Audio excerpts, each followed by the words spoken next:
Hello बच्चों, let's read this question. The question says which is a diamagnetic compound. Option A is MnO2, option B is V2O5, option C is TiO and option D is Fe2O3. तो बच्चों इस question में हमें चार compounds दिए गए हैं और हमें बताना है कि हमारे पास कौन सा कंपाउंड डायमैग्नेटिक नेचर का होता है। तो फर्स्ट ऑफ ऑल बात करते हैं इस क्वेश्चन में हमारे की कंसेप्ट के बारे में। की कंसेप्ट क्या होगा बच्चों? जो हमारे पास डायमैग्नेटिक सब्सटेंसेस होते हैं वो हमारे पास वीकली रिपेल होते हैं बाय मैग्नेटिक फील्ड, और इनके अंदर सारे ही इलेक्ट्रॉन्स कैसे होते हैं? All electrons are paired. All electrons are paired. अगर सारे इलेक्ट्रॉन्स पेयर होते हैं तो हमारा जो सब्सटेंस होता है वो डायमैग्नेटिक नेचर का होता है, डायमैग्नेटिक कंपाउंड होता है। तो अब हम वन बाय वन सभी कंपाउंड्स को चेक करेंगे और देखेंगे कि हमारे पास कंपाउंड के अंदर अगर सारे इलेक्ट्रॉन्स पेयर होंगे तो वो हमारा डायमैग्नेटिक कंपाउंड होगा। ऑप्शन ए में मिला है हमें MnO2। कौन मिला है? MnO2। तो इसको हम ऐसे लिख सकते हैं कि यहाँ Mn के ऊपर हमारा 4+ चार्ज रहा होगा और O के ऊपर 2 नेगेटिव। अगर क्रॉस मल्टीप्लाई किया होगा यहाँ पे तो हमारा बन जाएगा Mn2O4 और उसको हम लिख सकते हैं MnO2।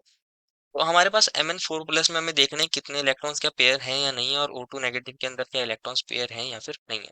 तो फर्स्ट ऑफ ऑल बात करते हैं Mn की। Mn की कॉन्फ़िगरेशन क्या होती है? हम Mn की कॉन्फ़िगरेशन को लिख सकते हैं। हमारे पास आर्गन तक तो सारे ही हमारे पास क्या होंगे? फेल होंगे, तो हम ऐसे लिख सकते हैं AR। और हमारे पास क्योंकि Mn का नंबर क्या होता है? Atomic number 25। तो हमारे पास लिख सकते हैं इसको हम 3d5 4s2। 3d5 4s2। तो Mn4+ को हम किस तरह लिखेंगे? अगर हमें Mn4+ को लिखना होगा तो यहाँ से हमारे 4 इलेक्ट्रॉन्स निकल जाएंगे। हम इसको लिख सकते हैं AR, और यहाँ बन जाएगा हमारे पास दो तो निकल जाएंगे 4s से इलेक्ट्रॉन, और दो निकल जाएंगे हमारे D से। तो इसको लिख सकते हैं हम 3d3। तो 3d3 का मतलब क्या है कि हमारे पास जो 3d ऑर्बिटल है उसके अंदर हमारे 3 इलेक्ट्रॉन्स प्रेजेंट है। 3 इलेक्ट्रॉन्स। और ये तीनों इलेक्ट्रॉन्स कैसे हैं? अनपेयर्ड है, पेयर नहीं है। तो हमारे पास ये जो कंपाउंड होगा, ये जो सब्सटेंस होगा, ये हमारे पास डायामैग्नेटिक नहीं होगा। ये हमारे पास डायामैग्नेटिक नहीं होगा क्योंकि यहाँ Mn4+ हम के अंदर इलेक्ट्रॉन हमारे सारे पेयर नहीं है। Not diamagnetic. Not diamagnetic. बात करते हैं हमारे ऑप्शन नंबर बी की। ऑप्शन बी में हमें मिला है V2O5। अब V2O5 को समझते हैं। V2O5 के अंदर क्या होगा? हमारे पास V5+ होगा और O 2 नेगेटिव होगा, जब भी क्रॉस मल्टीप्लाई करके हमारा फॉर्मूला V2O5 बना होगा। तो फर्स्ट ऑफ ऑल V को देखते हैं। हमारे पास जो V का एटॉमिक नंबर होता है यहाँ पे 23 होता है। इसकी कॉन्फ़िगरेशन को अगर हम लिखते हैं तो आर्गन तक तो कम्प्लीटली फिल्ड होते हैं। तो ये होता है 3d3 और 4s2। अगर बात करें हम हमारे V5+ की, अगर इसके ऊपर 5+ चार्ज आएगा दैट मीन्स इसने 5 इलेक्ट्रॉन लूज करें, तो ये बन जाएगा आर्गन, और यहाँ 3d 0 हो जाएगा और 4s भी 0 हो जाएगा। तो आर्गन तक तो कम्प्लीटली फील्ड है। आर्गन तक तो कम्प्लीटली फील्ड है, तो 1s2 2s2 2p6 3s2 3p6। That means इसके अंदर हमारा सारे ऑर्बिटल्स p तक सारे फील्ड हैं। तो इसके अंदर सारे इलेक्ट्रॉन्स कैसे होंगे? All electrons are pair. All electrons paired है, सारे इलेक्ट्रॉन्स पेयर्ड है। बात करते हैं वहीं हमारे O2 नेगेटिव की। O2 नेगेटिव के अंदर क्या होगा? पहले ऑक्सीजन को समझते हैं। इसकी कॉन्फ़िगरेशन होती है 1s2 2s2 2p4। 1s2 2s2 2p4। अगर हम बात करें O2 नेगेटिव की, दैट मीन्स इसने दो इलेक्ट्रॉन गेन करे हैं, तो ये बन जाएगा 1s2 2s2 2p6। ये हमारे पास 2s है और ये हमारा 2p है। तो इसके अंदर दो इलेक्ट्रॉन है और हमारे पास पी के अंदर टोटल 6 इलेक्ट्रॉन है, 1 2 3 4 5 6। तो इसके अंदर भी ऑल इलेक्ट्रॉन्स पेयर है। सारे इलेक्ट्रॉन्स कैसे हैं? पेयर्ड है। V5 के अंदर भी हमारे पास V5+ के अंदर सारे इलेक्ट्रॉन पेयर हैं, O2 नेगेटिव के अंदर भी सारे इलेक्ट्रॉन पेयर्ड है। तो हमारे पास V2O5 के अंदर ऑल इलेक्ट्रॉन्स पेयर्ड होंगे, तो ये हमारा कैसा हो जाता है?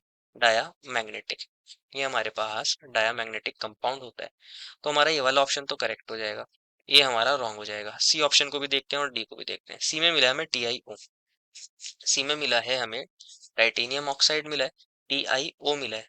इसके अंदर कौन होगा हमारे पास? Ti2+ होंगे और O2 नेगेटिव होंगे। O2 नेगेटिव को तो अभी हम देख चुके हैं कि इसके अंदर सारे इलेक्ट्रॉन पेयर्ड होते हैं।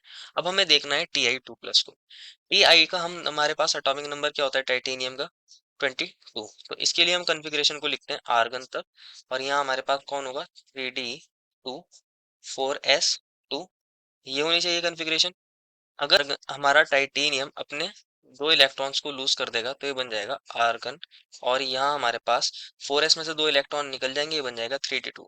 दैट मीन्स इसका जो ये डी ऑर्बिटल है, इसका जो ये डी ऑर्बिटल है, इसके अंदर दो इलेक्ट्रॉन्स प्रेजेंट है, और ये दोनों ही इलेक्ट्रॉन कैसे हैं, हमारे अनपेयर्ड है।